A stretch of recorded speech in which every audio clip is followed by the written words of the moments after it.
Hi there. In today's video, I'm going to talk about how can you save time while preparing for a job interview.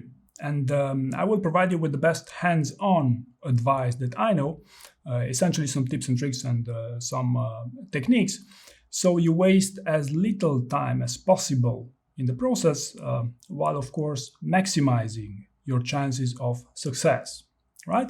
Number one here, prior to starting your interview prep, should you have any questions about the role and about the accuracy of the job description in particular, now is the best time to try to clarify them with the recruiter or whomever your point of contact might be.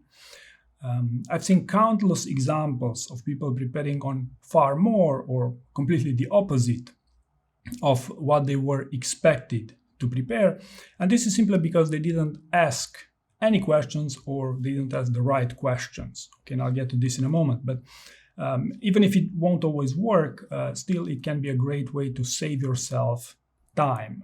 Okay. Also, if you do plan to ask these questions, it's a good idea that you spend a bit of time to ask the best possible questions. Okay, and I'll give you two examples here. First one, will my interview be technical or behavioral? Okay, this is an example of a dumb question to ask, because in reality you should always expect it to be both, right? And the second example, very common for PM roles, is this a hands-on or a hands-off role? Okay, so this is a good one, right? So oftentimes job descriptions fail to mention this, so it's a good idea to clarify it if possible. Also, this will basically significantly alter the way you answer questions even during your interview, not just prepping it, right? Number two here, a super efficient technique to optimize the time spent on interview prep is to set clear time-bound goals, okay? And then to essentially ruthlessly execute on these goals. Three examples here. How many stories can I brainstorm for in the next 2 hours? Okay, this would be an example of a good one versus let's see if I can find some stories now.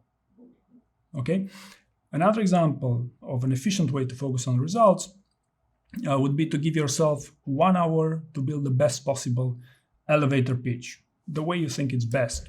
And this is versus let's first look at some examples of what could be interesting for an elevator pitch, and then I'll be maybe thinking of something for myself, right? And the third example, finding your weakness and strength, okay? You may be tempted to at first look online to find some lists in order to safely pick something which might work best. From experience, it's way more efficient and just better to brainstorm for this yourself, let's say for 15 minutes on your strength and for another 15 minutes to find 3 weaknesses, okay? And by the way, they don't have to be perfect, they don't have to be set in stone. You could and even probably should change your mind as you evolve with your interview prep, okay? But goal setting does save you time, right? Number 3, another productivity hack here. Track the time you spend on the interview prep. Right? So even note down exactly what you achieve during that specific time that you spend. So for example, October 7, 8 a.m. to 10 a.m., you brainstorm for 8 stories, right? And from 1 to 2 p.m., you worked on your elevator pitch. And from 3 p.m. for half an hour, you worked to find your strengths and weaknesses. Okay, so total time spent on October 7 would be 3.5 hours.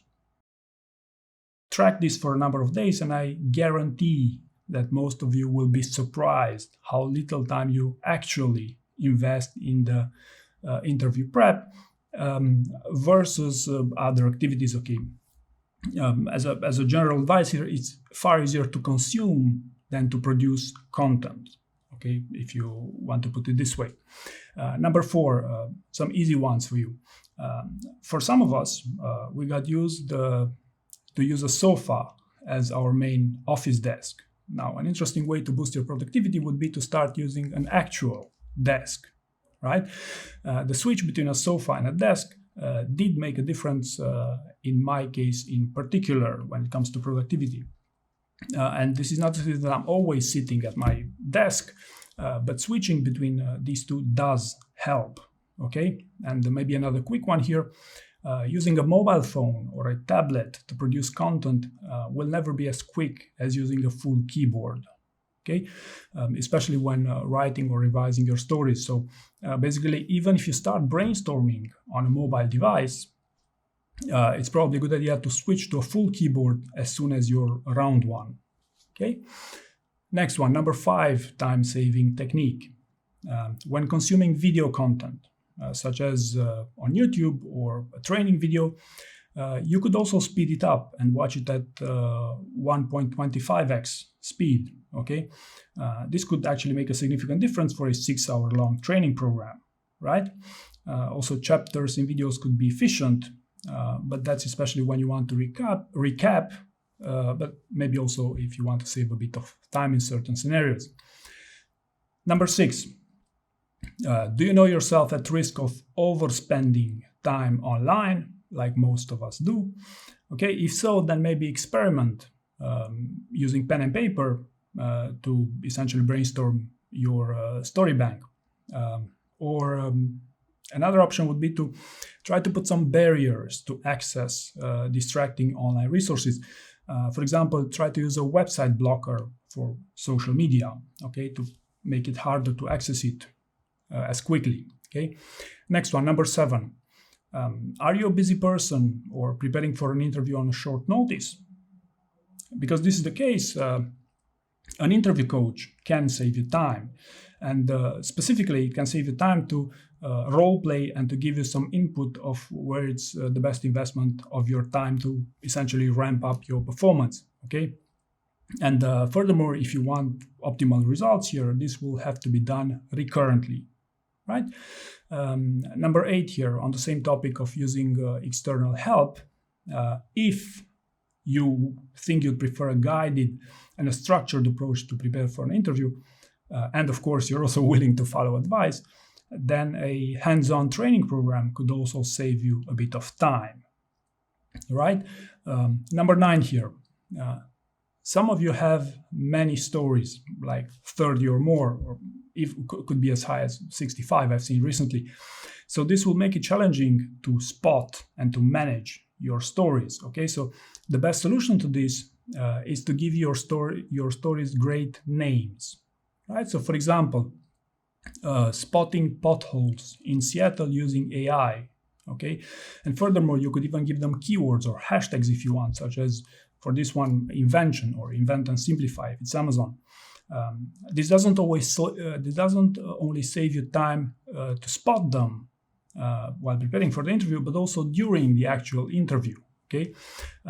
And one more thing here, I even advise my training customers to use my dashboard to index their stories, where there's an instant search feature which allows you to spot any story by any keyword, okay?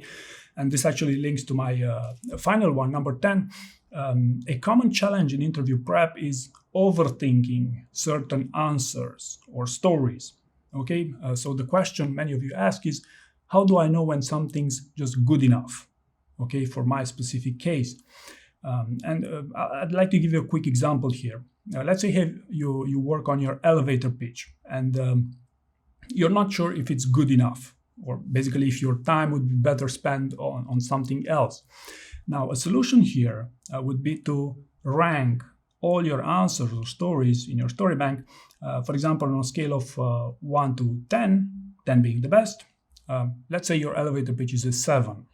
Okay, if you average the quality of all your stories in your story bank and you notice it's just 5, then probably your time investment isn't going to be best on the elevator pitch because it's already a 7, okay?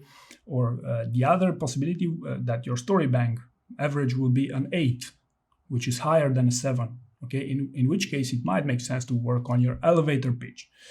But this is essentially how you answer the question of where is the best time investment in preparing your story bank, or where is best time spent for your upcoming interview. Right, so this will be my top 10 tips on how can you save time and streamline your interview prep process. I hope you found this useful, and thank you very much for watching.